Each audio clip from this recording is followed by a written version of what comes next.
Dans la baie de San Francisco, enveloppée par les brumes glaciales du Pacifique, se dresse une île sinistre que les détenus appelaient l'île du diable.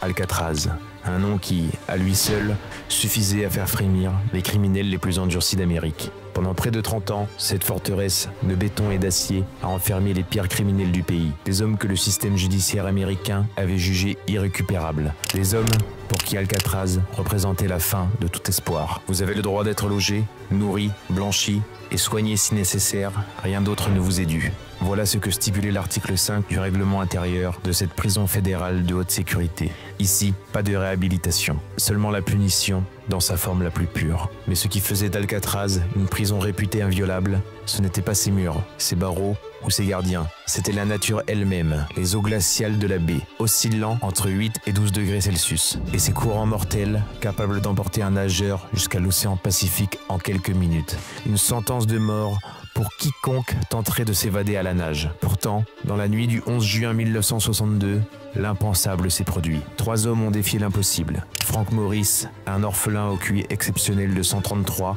et les frères John et Clarence Anglin, des braqueurs de banque originaires de Géorgie. Ce matin-là, les gardiens ont découvert 3 lits occupés par des têtes humaines immobiles. Des têtes qui, à y regarder de plus près, n'étaient que des sculptures de papier mâché recouvertes de vrais cheveux humains. Les oiseaux s'étaient envolés, laissant derrière eux l'une des plus grandes énigmes criminelles de l'histoire américaine. Ont-ils survécu aux eaux mortelles de la baie? Ont-ils réussi l'évasion parfaite? Ou ont-ils trouvé la mort dans les profondeurs glacées du Pacifique? Plus de 60 ans après les faits, cette question continue de hanter le FBI et de fasciner le monde entier. Aujourd'hui, nous allons plonger dans les profondeurs de cette histoire extraordinaire. Une histoire de désespoir, d'ingéniosité et de détermination sans limite. Une histoire où la frontière entre le génie et la folie devient aussi floue que les brumes entourant Alcatraz. Bienvenue dans l'enquête sur l'évasion la plus audacieuse de l'histoire carcérale américaine. Avant de devenir le symbole de l'incarcération ultime, Alcatraz avait une toute autre vocation. Découverte par les explorateurs espagnols au XVIIIe siècle, cette île rocheuse de 9 hectares fut baptisée Isla de los Alcatraces, l'île aux pélicans. Mais son destin changea radicalement avec la ruée vers l'or californienne. En 1850, alors que San Francisco devenait l'une des villes les plus importantes de la côte ouest, le président Millard Fillmore ordonna la fortification de l'île. Alcatraz devint un fort militaire, gardien de la baie contre d'éventuels envahisseurs. Ses canons n'eurent jamais attiré un seul coup de feu en temps de guerre, mais l'île trouva rapidement une autre utilité. Dès 1861, pendant la guerre de sécession, Alcatraz commença à accueillir des prisonniers militaires. Les déserteurs, les sympathisants confédérés et les soldats indisciplinés y étaient envoyés. L'isolement naturel de l'île en faisait un lieu de détention idéal. Entre 1910 et 1912, l'armée américaine construisit un vaste bâtiment cellulaire en béton armé sur l'île. Cette structure, initialement conçue comme une prison militaire, allait devenir le cœur du futur pénitencier fédéral. Mais c'est la Grande Dépression et la montée du crime organisé qui scellèrent véritablement le destin d'Alcatraz. Les années 1920 et 1930 virent l'émergence d'une nouvelle race de criminels en Amérique. Des hommes comme Al Capone, George Machine Gun Kelly ou Alvin Karpis semaient la terreur et défiaient ouvertement l'autorité fédérale. Pour répondre à cette menace, le gouvernement américain avait besoin d'un lieu de détention à la hauteur de ces criminels d'exception.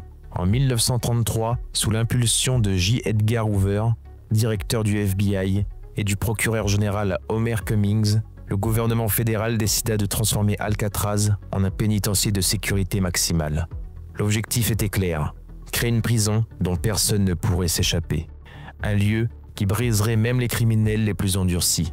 Le 1er janvier 1934, le Bureau fédéral des prisons prit officiellement possession d'Alcatraz. Des millions de dollars furent investis pour renforcer la sécurité. Des barreaux en acier spécial remplacèrent les anciennes grilles. Des détecteurs de métaux, une technologie alors révolutionnaire, furent installés.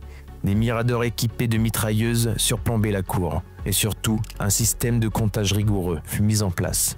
Chaque prisonnier était compté 12 fois par jour. Les cellules d'Alcatraz étaient minuscules. 1,5 mètre de large sur 2,7 mètres de long. Un espace à peine suffisant pour contenir un lit, un lavabo, des toilettes et une petite étagère. Chaque cellule était équipée d'une porte en acier actionnée par un système centralisé. À Alcatraz, même l'intimité était un luxe inaccessible. La vie à Alcatraz suivait un rythme immuable. Réveil à 6h30, petit déjeuner à 7h, Travail de 8h à 16h, dîner à 16h25, retour en cellule à 16h50. Extinction des feux à 21h30. Aucune déviation n'était tolérée. L'article 5 du règlement intérieur résumait parfaitement la philosophie du lieu. Vous avez le droit d'être logé, nourri, blanchi et soigné si nécessaire. Rien d'autre ne vous est dû. Mais la véritable gardienne d'Alcatraz n'était pas humaine. C'est la baie elle-même. Les eaux qui entourent l'île sont parmi les plus traîtresses du monde.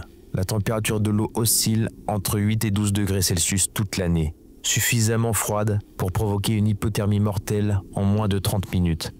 Les courants de la baie peuvent atteindre 9 km/h lors des marées descendantes, assez puissants pour emporter même le nageur le plus fort vers le Pacifique. Et comme si cela ne suffisait pas, les eaux de la baie sont fréquentées par des requins blancs, attirés par les colonies de phoques voisines. Entre 1934 et 1963, Alcatraz accueillit 1576 détenus. Parmi eux, les criminels les plus notoires d'Amérique. Al Capone y passa 4 ans et demi, perdant peu à peu la raison à cause de la syphilis. Robert Stroud, le Birdman d'Alcatraz, y passa 17 ans sans jamais avoir le droit de garder un seul oiseau. George Machine Gun Kelly, Alvin Karpis, Mickey Cohen. Avant juin 1962, 14 tentatives d'évasion impliquées 36 détenus avaient été recensées à Alcatraz. Tout avait échoué. 6 détenus avaient été abattus, 2 s'étaient noyés, les autres avaient été repris. Alcatraz semblait mériter pleinement sa réputation de prison inviolable. Pourtant, derrière ces murs apparemment impénétrables, la forteresse vieillissait. Le sel marin rongeait le béton, l'humidité constante détériorait les structures, et le budget d'entretien, sans cesse réduit, ne permettait pas de réparer toutes les faiblesses qui apparaissaient. Des faiblesses que certains détenus, plus observateurs que les autres, allaient bientôt remarquer et exploiter. Car à Alcatraz, comme dans toutes les prisons, le bien le plus précieux n'était pas l'argent, ni même la nourriture ou les cigarettes, c'était le temps. Et certains détenus avaient tout leur temps pour observer, planifier et attendre le moment propice.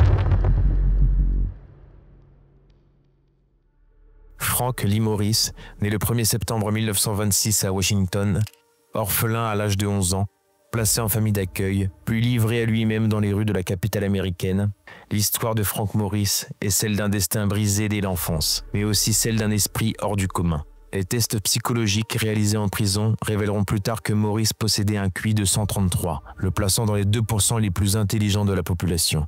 Une intelligence qui, dans un autre contexte, aurait pu faire de lui un ingénieur, un médecin ou un professeur. Mais le sort en avait décidé autrement.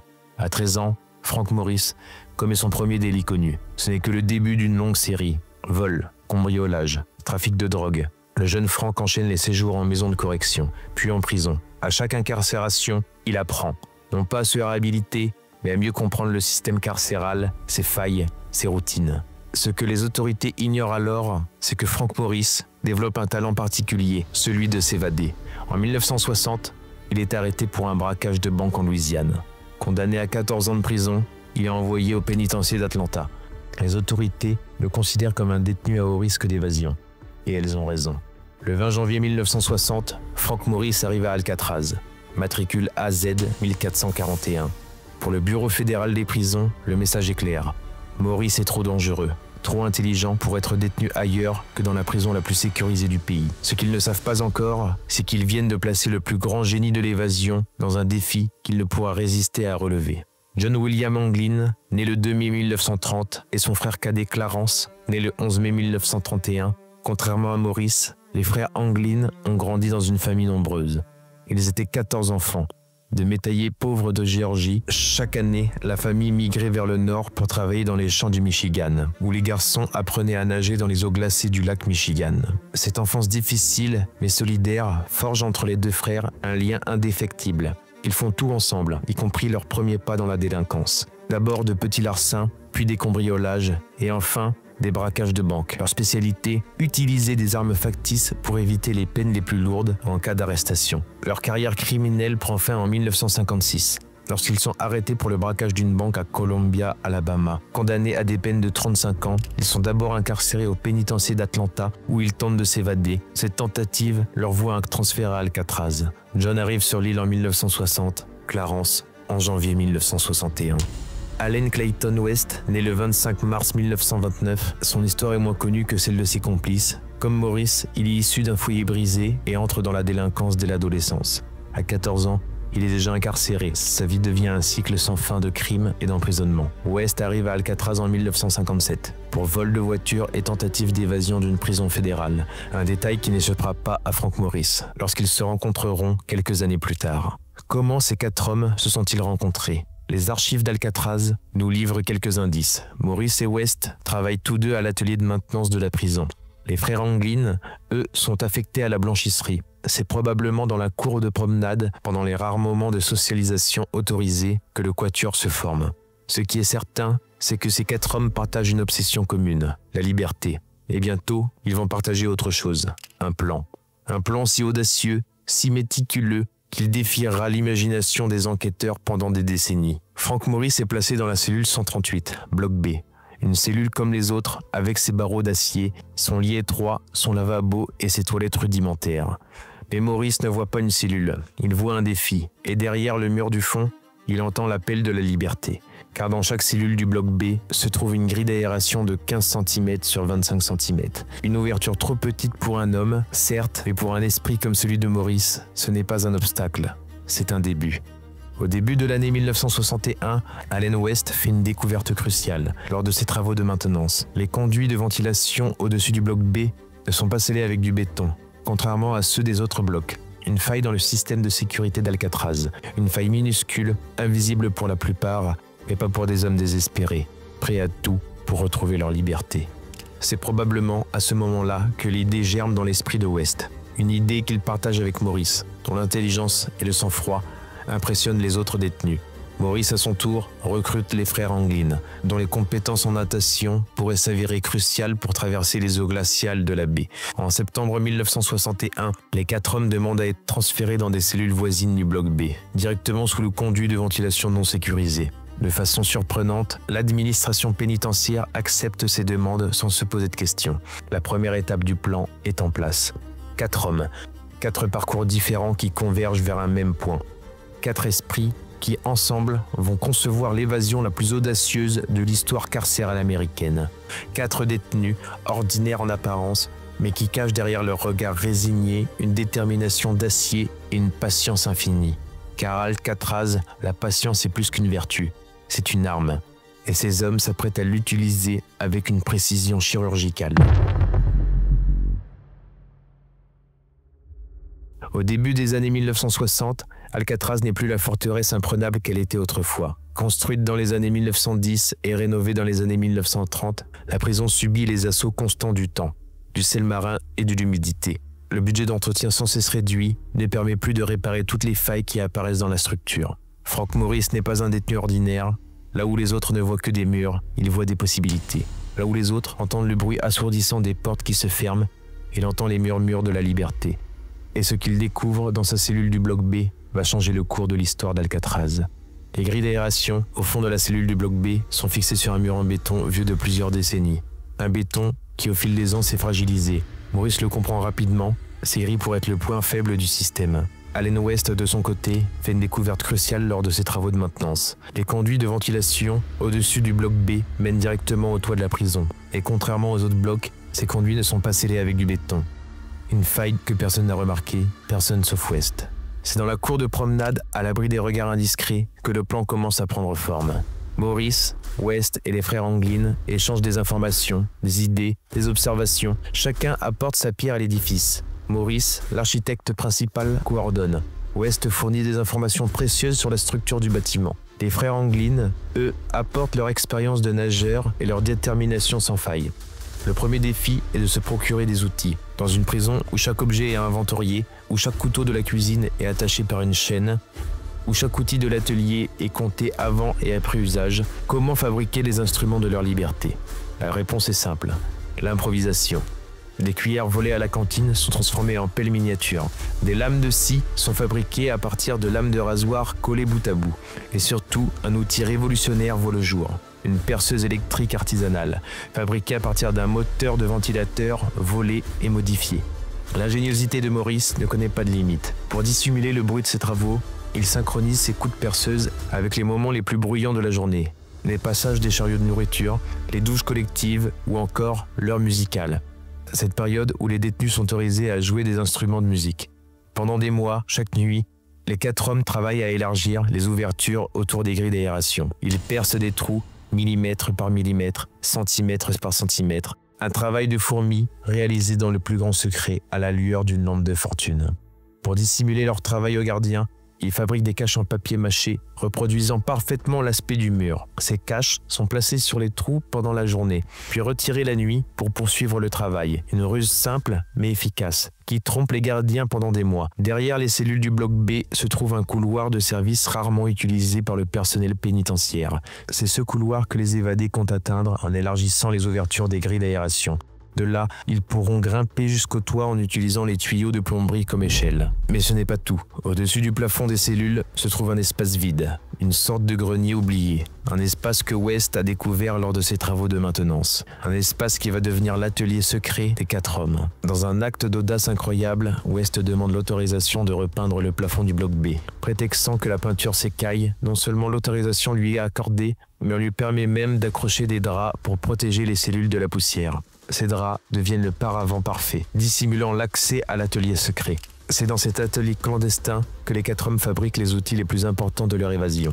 Un périscope artisanal, fait de miroirs volés, leur permet de surveiller les mouvements des gardiens depuis leur cachette. Des gilets de sauvetage et un radeau sont confectionnés à partir de plus de 50 imperméables volés et récupérés. Les imperméables, faits de tissu caoutchouté, sont découpés puis recousus pour former un radeau de fortune et des gilets de sauvetage. Pour souder les coutures, les hommes utilisent la chaleur des tuyaux de vapeur qui traversent l'atelier, une technique qu'ils ont découverte dans un numéro de Populaire Mécanique que Maurice avait lu à la bibliothèque de la prison. Pour gonfler le radeau, Maurice commande un accordéon par le biais du catalogue de la prison. L'instrument, une fois modifié, servira de pompe à air. Un détail qui illustre parfaitement la minutie avec laquelle l'évasion a été planifiée. Mais l'élément le plus spectaculaire de leur plan est sans doute la fabrication de têtes factices, utilisant du papier mâché, du plâtre, de la peinture et des cheveux humains récupérés au salon de coiffure de la prison où Clarence Anglin travaille occasionnellement. Ils créent des répliques saisissantes de leurs propres têtes. Ces têtes, placées dans leur lit la nuit de l'évasion, doivent tromper les gardiens lors des contrôles nocturnes. Un stratagème digne des meilleurs films d'Hollywood, mais réalisé avec des moyens rudimentaires, dans le secret le plus total. Le plan est maintenant complet. Élargir les ouvertures des grilles d'aération, accéder au couloir de service, grimper jusqu'au toit, descendre par un tuyau de plomberie jusqu'à la rive nord de l'île, gonfler le radeau, pagayer jusqu'à Angel Island, à environ 3 km au nord. De là, traverser le détroit de Raccoon, large d'environ 800 mètres, pour atteindre la terre ferme à Tiburon. Un plan audacieux, un plan qui, sur le papier, semble presque impossible, mais pour des hommes qui n'ont plus rien à perdre, l'impossible n'est qu'un défi à relever. Après des mois de préparation minutieuse, tout est prêt. Les outils sont fabriqués. Les têtes factices sont terminées. Le radeau et les gilets de sauvetage sont cachés dans l'atelier secret. Il ne reste plus qu'à attendre le moment propice. Ce moment arrive le lundi 11 juin 1962. Une nuit sans lune.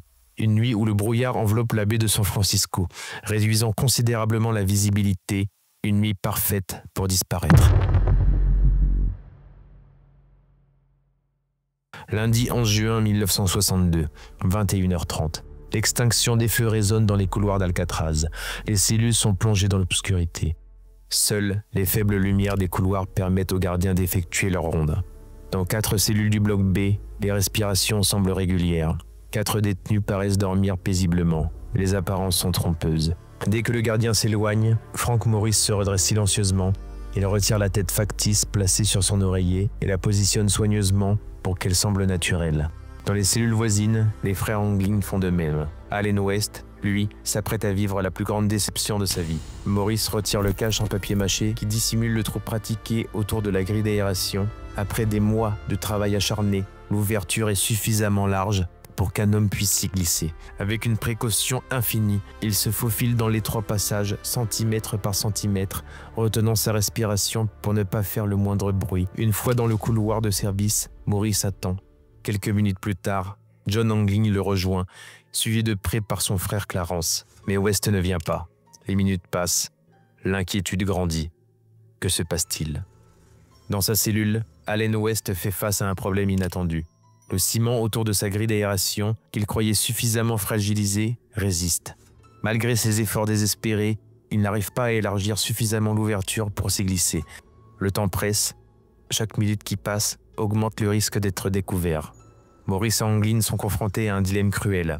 Attendre West et risquer l'échec de toute l'opération ou continuer sans lui. La décision est prise rapidement. Ils doivent poursuivre.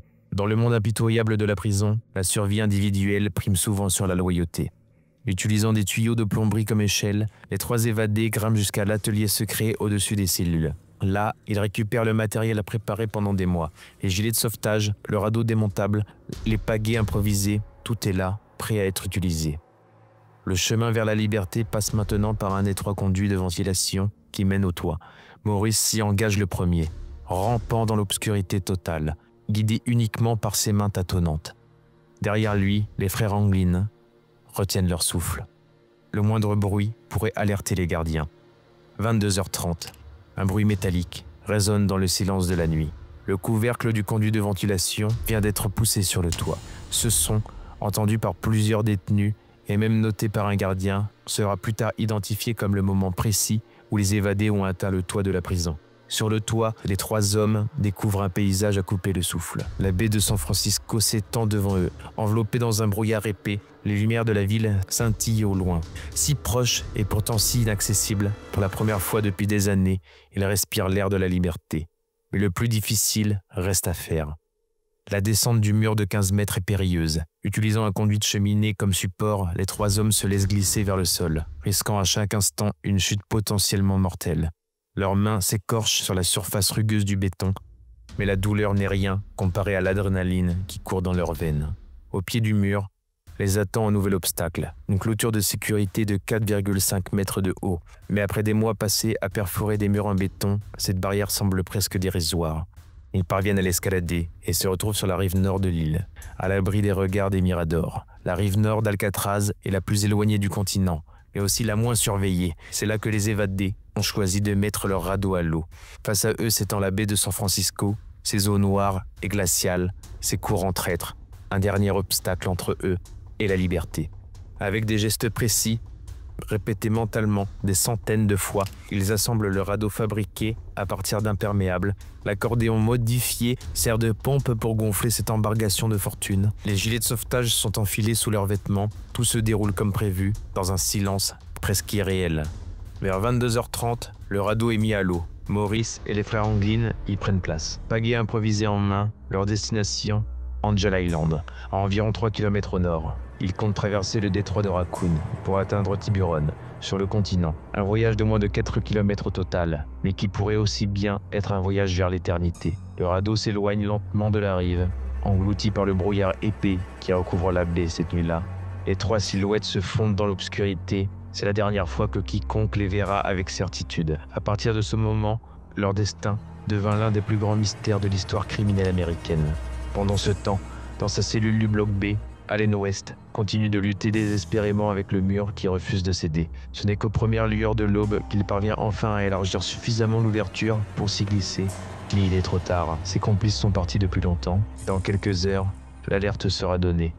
Mardi 12 juin 1962, 7 heures. La cloche du réveil résonne dans les couloirs d'Alcatraz. Les cellules s'ouvrent automatiquement, les détenus se lèvent pour un nouveau jour de routine carcérale. Tous, sauf 3. 7h15. Un gardien remarque que Frank Morris ne s'est pas levé. Il s'approche de la cellule, interpelle le détenu qui semble encore dormir. Pas de réponse. Intrigué, il tape sur les barreaux. Toujours rien. C'est alors qu'il décide d'entrer dans la cellule. Le gardien secoue ce qu'il croit être l'épaule de Morris. À sa grande stupéfaction, la tête du détenu se détache et roule sur le sol. Une tête en papier mâché, avec des cheveux humains collés dessus. La stupeur laisse rapidement place à l'effroi. Une vérification rapide des cellules voisines confirme l'impensable. John et Clarence Angeline ont également disparu. 7h20, l'alarme retentit dans toute la prison. Alcatraz entre dans un état d'alerte maximale. Toutes les cellules sont verrouillées.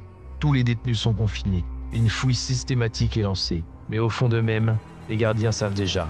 Pour la première fois de son histoire, Alcatraz a été vaincu. La découverte des trous dans les murs des cellules laisse les gardiens incrédules.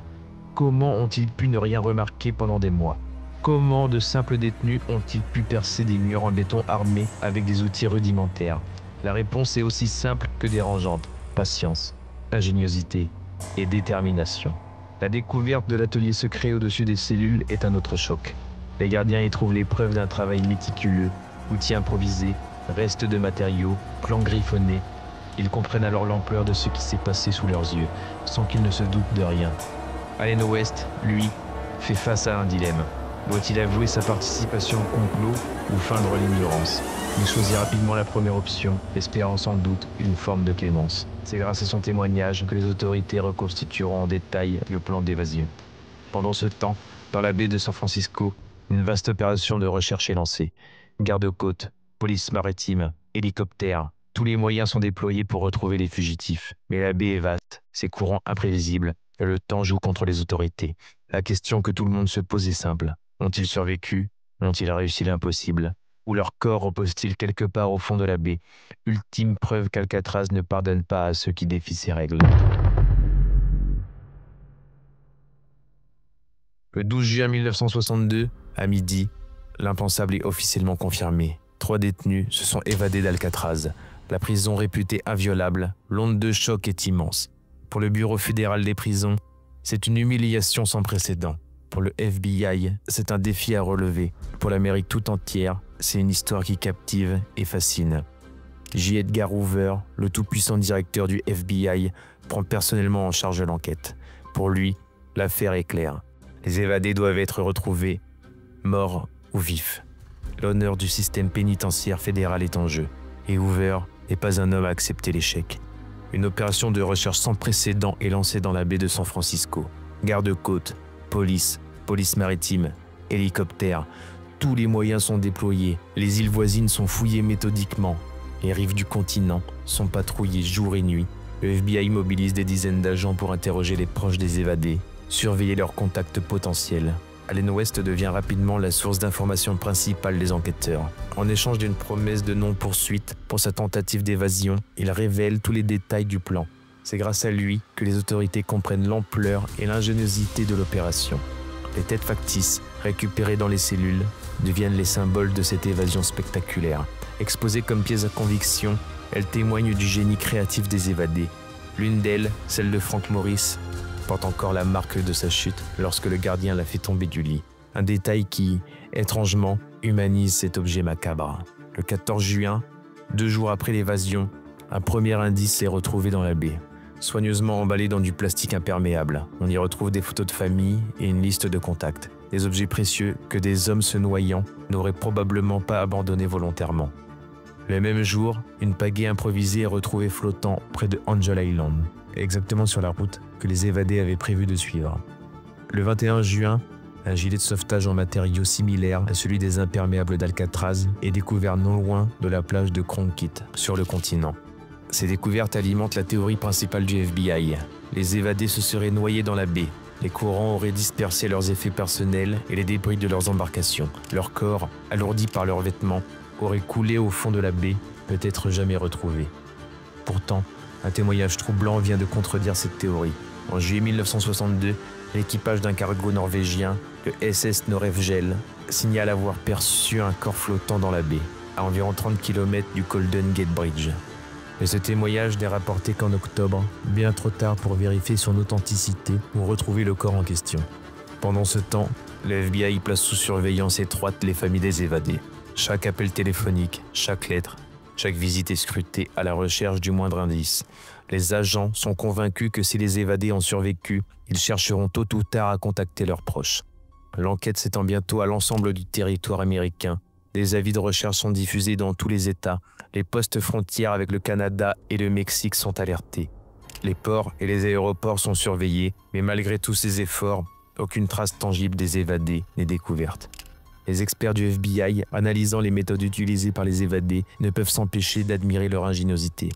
Percer des trous dans des murs de béton armés avec des outils rudimentaires, fabriquer un radeau capable de supporter 3 hommes à partir d'imperméables, créer des têtes factices si réalistes qu'elles trompent des gardiens expérimentés, tout cela témoigne d'une intelligence et d'une détermination hors du commun. En décembre 1962, 6 mois après l'évasion, le FBI publie son rapport officiel. La conclusion est sans appel. Morris et les frères Anglin se sont noyés dans la baie de San Francisco. Leurs corps n'ont jamais été retrouvés et pour les autorités, l'affaire est close. Alcatraz peut sauver la face. Personne ne s'est échappé vivant de la prison. Pourtant, Cette évasion marque le début de la fin pour Alcatraz. La prison, déjà vieillissante et coûteuse à entretenir, voit sa réputation d'inviolabilité définitivement ternie. En mars 1963, moins d'un an après l'évasion, le ministre de la Justice Robert Kennedy annonce la fermeture prochaine d'Alcatraz. Le 21 mars 1963, les derniers détenus quittent l'île. Une page de l'histoire carcérale américaine se tourne. Mais l'histoire de Maurice et des frères Anglin, elle, ne fait que commencer. Car malgré les conclusions officielles, un doute persiste. Un doute qui, au fil des décennies, va se transformer en l'une des plus fascinantes théories du complot de l'histoire américaine. Officiellement, l'affaire est close. Frank Morris, John et Clarence Anglin se sont noyés dans les eaux glaciales de la baie de San Francisco. Leurs corps n'ont jamais été retrouvés, emportés par les courants vers l'océan Pacifique. Une fin tragique, mais prévisible pour une tentative d'évasion aussi désespérée. Du moins, c'est ce que les autorités veulent nous faire croire. Mais pour la famille Anglin, l'histoire est tout autre. Pendant des décennies, les proches des frères ont maintenu qu'ils avaient survécu à l'évasion et s'étaient réfugiés au Brésil. Une affirmation qui pourrait sembler relever du déni si elle n'était pas étayée par une série d'indices troublants. Premier indice, une carte postale reçue par la famille Anglin en 1962. Quelques mois après l'évasion, une carte sans texte, mais dont l'écriture manuscrite de l'adresse aurait été identifiée comme celle de John Anglin par plusieurs membres de la famille. Le cachet postal indiquait Tijuana, au Mexique. Deuxième indice, pendant des années après l'évasion, des fleurs anonymes ont été déposées sur la tombe de la mère des Anglin à chaque anniversaire de sa mort. Des fleurs qui cessèrent d'apparaître après le décès du père des Anglin, comme si les mystérieux donateurs avaient perdu leurs informateurs. Troisième indice, et sans doute le plus troublant, en 1975, un ami proche de la famille Anglin aurait reçu une photo montrant deux hommes ressemblant étrangement à John et Clarence, posant devant une ferme au Brésil. Les experts du FBI ont toujours rejeté l'authenticité de cette photo, mais elle continue d'alimenter les spéculations. En 1989, Robert Anglin, le frère de John et Clarence, fait une révélation stupéfiante sur son lit de mort. Il affirme avoir été en contact avec ses frères jusqu'en 1987, organisant même des rencontres secrètes au Brésil. Selon lui, les deux évadés auraient refait leur vie sous de fausses identités, se seraient mariés et auraient eu des enfants. En 1992, un autre rebondissement vient alimenter le mystère. Fred Brizzi, un ami d'enfance des frères Anglin, devenu trafiquant de drogue, contacte la famille. Il affirme avoir rencontré John et Clarence au Brésil en 1975. Pour prouver ses dires, il fournit des photos montrant deux hommes d'âge mûr qui ressemblent étrangement aux frères Anglin. Ces photos, longtemps gardées secrètes par la famille, sont finalement rendues publiques en 2015. Des experts en reconnaissance faciale, mandatés par une chaîne de télévision, concluent qu'il existe une forte probabilité que les hommes sur les photos soient bien les frères Anglin. Le FBI, cependant, maintient sa position. Les évadés sont morts en 1962. En 2013, les neveux des Anglin, Ken et David Winder, décident de briser le silence familial. Ils contactent les autorités et proposent de fournir des échantillons d'ADN pour comparer avec d'éventuels restes non identifiés. Une démarche qui témoigne soit d'une confiance absolue dans la survie de leurs oncles, soit d'un désir sincère de connaître enfin la vérité. En 1979, des restes humains sont découverts sur la côte près de San Francisco. Certains enquêteurs suggèrent qu'il pourrait s'agir de l'un des évadés d'Alcatraz. Mais les techniques d'identification de l'époque sont limitées et les restes sont finalement enterrés sans conclusion définitive. En 2010, une tentative d'exhumation et d'analyse ADN échoue. La tombe ne peut être localisée avec certitude. En 2018, une lettre prétendument écrite par John Anglin est rendue publique par la police de San Francisco. Datée de 2013, elle affirme « Je m'appelle John Anglin. Je me suis évadé d'Alcatraz en juin 1962. Oui, nous avons tous survécu cette nuit-là. Mais tout juste. » L'auteur de la lettre prétend que Maurice est mort en 2008 et que Clarence est décédé en 2011. Il propose de se rendre en échange d'une prise en charge médicale pour un cancer. Le FBI analyse la lettre mais ne peut en confirmer l'authenticité. En 2014, une étude scientifique vient ébranler la théorie officielle de la noyade. Les chercheurs néerlandais du Delft University of Technology créent une simulation informatique des courants de la baie la nuit de l'évasion. Leur conclusion est surprenante. Si les évadés avaient quitté Alcatraz entre 23h et minuit, ils auraient pu atteindre la rive nord de la baie, près du pont de Golden Gate, une fenêtre d'opportunité étroite mais réelle. Art Roderick, ancien marshal américain qui a travaillé sur l'affaire pendant 20 ans, déclare en 2016 qu'il n'y a pas assez d'informations crédibles pour dire que peut-être ils ont survécu. Une déclaration surprenante de la part d'un représentant des forces de l'ordre, qui témoigne de l'évolution des perspectives sur cette affaire au fil des années. Michael Dyke, un autre marshal qui a repris l'enquête dans les années 2000, est plus catégorique. Je pense qu'il y a une bonne chance qu'au moins l'un d'entre eux ait survécu. Daika a passé des années à compiler des indices et à suivre des pistes au Brésil, en Floride et ailleurs. Son intuition d'enquêteur le pousse à croire que l'histoire officielle n'est pas complète. Un fait remarquable, plus de 60 ans après les faits, le dossier reste officiellement ouvert au FBI. Les évadés, s'ils sont encore en vie, seraient aujourd'hui nonagénaires. La probabilité qu'ils soient encore vivants diminue chaque année. Pourtant, les autorités refusent de classer définitivement l'affaire, comme si elles aussi doutaient de leur propre version des faits. Les cellules de Maurice et les Anglines ont été préservées telles qu'elles étaient le matin du 12 juin 1962. Les trous dans les murs, soigneusement élargis pendant des mois, témoignent encore de la patience et de l'ingéniosité des évadés. Une plaque commémorative rappelle sobrement les faits, sans trancher sur le sort des fugitifs.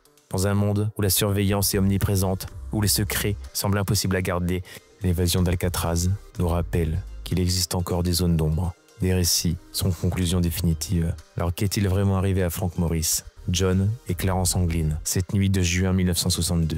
Se sont-ils noyés dans les eaux glaciales de la baie, victimes de leur propre audace? Ont-ils atteint la rive pour disparaître ensuite dans l'immensité du continent américain? Ont-ils trouvé refuge au Brésil, vivant sous de fausses identités jusqu'à la fin de leur jours? La vérité repose peut-être au fond de la baie de San Francisco, avec les corps jamais retrouvés des évadés, ou peut-être est-elle enfouie dans quelques villages reculés du Brésil, où deux vieillards gardent jalousement le secret de leur identité. Ou peut-être n'existe-t-il pas de vérité unique, mais seulement des versions différentes d'une même histoire. Une chose est certaine, tant que leurs corps ne seront pas retrouvés, tant que leur sort ne sera pas définitivement établi, Frank Morris, John et Clarence Anglin continueront de vivre dans notre imaginaire collectif. Non, pas comme de simples criminels, mais comme les architectes de l'impossible. Les hommes qui ont défié Alcatraz et peut-être ont gagné. L'évasion d'Alcatraz reste l'une des plus grandes énigmes criminelles de l'histoire américaine.